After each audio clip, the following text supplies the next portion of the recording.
وہ لوکاس تھا۔ اس نے مہرونیہ کو گرم دودھ کا کپ تھمایا اور نرمی سے بولا، بیگم صاحبہ یہ دودھ پی لیجیے اور آرام سے سو جائیے۔ جنرل فراز شاید ساری رات مصروف رہیں گے، انہیں معلوم نہیں کب واپسی ہوگی۔ مہرونیہ نے دودھ تھام لیا مگر دل میں ہلکی سی محرومی کے ساتھ آہستہ سے کہا، شکریہ، کوئی بات نہیں، لوکاس نے جواب دیا۔ مہرونیہ نے اداس لہجے میں پوچھا، آپ کو کیسے پتا میں ابھی تک جاگ رہی ہوں؟ لوکاس کے ماتھے پر پسینہ آ گیا۔ وہ جلدی سے وضاحت کرنے لگا، بیگم صاحبہ قسم سے میں آپ کی نگرانی نہیں کر رہا تھا، میں دفتر میں دیر تک کام کر رہا تھا۔ جنرل فراز نے خود کہا تھا کہ آپ کو دودھ دے آؤں، اور انہوں نے یہ بھی کہا تھا کہ آپ کو جلدی آرام کرنا چاہیے۔ مہرونیہ حیران رہ گئی۔ اس نے بالکنی سے باہر جھانکا اور دھیرے سے پوچھا، کہ آپ میرواز کو علم ہے کہ میں جاگ رہی ہوں؟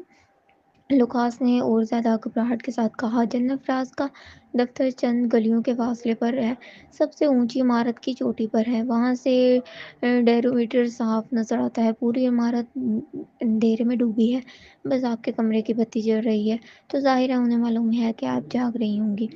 یہ سن کر مہرونیہ کے لبوں پر ہلکی سی مسکراہٹ آ گئی۔ مہروز کو دیکھنے کی خواہش ایک پل کے لیے فکر اور ہمدردی میں بدل گئی۔ اس نے گرم دودھ کو مضبوطی سے تھام لیا۔ دل چاہتا تھا کہ مہرواز کو جلدی واپس آ کر آرام کرے، مگر یہ بھی چاہتی تھی کہ اس کا کام بخوبی مکمل ہو۔ مہرونیہ نے ہچکچاتے ہوئے پوچھا، مسٹر ویگا، کیا آپ مجھے بتا سکتے ہیں کہ مہرواز کس معاملے میں پھنسے ہوئے ہیں؟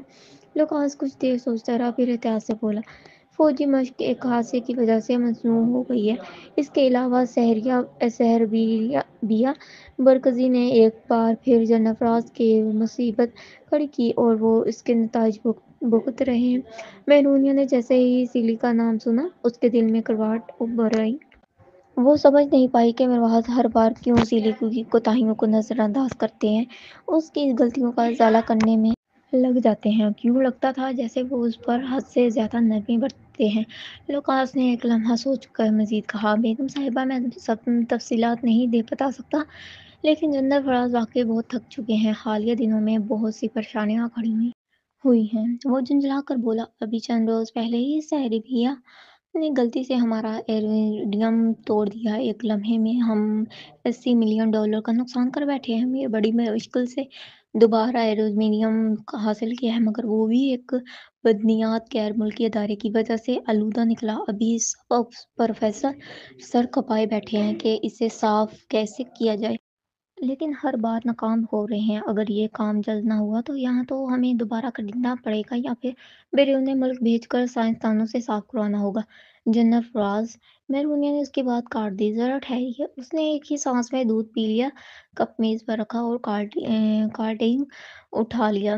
دروازہ کھولتے ہی بولی، مجھے لیبارٹری لے چلو، میں ایلومینیم کو صاف کرنے کا طریقہ جانتی ہوں۔ لوکاس ہکا بکا رہ گیا۔ بیگم صاحبہ، آپ سنجیدہ ہیں؟ پروفیسروں کی ایک پوری ٹیم ایک ہفتے سے اس سر توڑ محنت کر رہی ہے اور کچھ حاصل نہیں کر سکی، آپ کو کیسے یقین ہے کہ آپ کر پائیں گی؟ مہرونیہ تیز قدموں سے آگے بڑھتی رہی، اس کے لہجے میں ارادہ تھا، مجھے نہیں معلوم کیوں، لیکن جیسے ہی آپ نے ایلومینیم صاف کرنے کا ذکر کیا ہے، میرے ذہن میں فوراً کچھ طریقے ابھر آئے ہیں، کیوں نہ آزما لیا جائے۔ لوکاس کو وہ دن یاد آیا جب ایرزیوم کسی اور کیمیکل کے ساتھ مل کر زہریلا ہو گیا تھا اور مہرونیہ نے آگے بڑھ کر جان بچائی تھی۔ اس وقت پروفیسر جوئے نے بھی اس کی صلاحیتوں کو تعریف کی تھی۔ اس نے مزید سوال نہ کیے اور خاموشی سے مہرونیہ کی طرف کے ساتھ ڈورمیٹری سے باہر نکل گیا، پھر گاڑی سے بیٹھا اور اس کے دفتر کی عمارت کی طرف لے گیا۔ صبح کی ابتدائی پہر میں بھی دفتر میں کام کی چہل پہل جاری تھی۔ جب مہرونیہ گارڈنگ اور نائٹ ڈریس میں وہاں پہنچی تو سب حیران رہ گئے۔ فراز خود خوش نہیں ہوا، وہ تیزی سے اس کی طرف آیا اور بولا، میں نے تمہیں آرام کرنے کے لیے کہا تھا۔ مہرونیہ نے جلدی سے پوچھا، کیا ریسرچ بلڈنگ 5 میں ہی لیبارٹری ہے؟ فراز نے حیرانی سے پوچھا، یہ سب کیا ہو رہا ہے؟ مہرونیہ نے اس کی آنکھوں میں دیکھ کر دھیرے سے کہا، لوکاس نے بتایا کہ آپ لوگ خاص خالص ایرزیوم نکالنے میں ناکام ہو گئے ہیں، میں کوشش کرنا چاہتی ہوں۔ فراز کی نظریں فوراً لوکاس پر پڑیں۔ لوکاس شرمندہ سا پسینہ پوچھنے لگا اور دبک کر پیچھے ہٹ گیا۔ اسے احساس ہوا اس نے جنرل کے حکم کی خلاف ورزی کی ہے۔ فرزاد نے سنجیدگی سے پوچھا، تمہیں لگتا ہے تم یہ سب کر سکتی ہو؟ مہرونیہ نے پہلے نفی میں سر ہلایا، پھر ثواب میں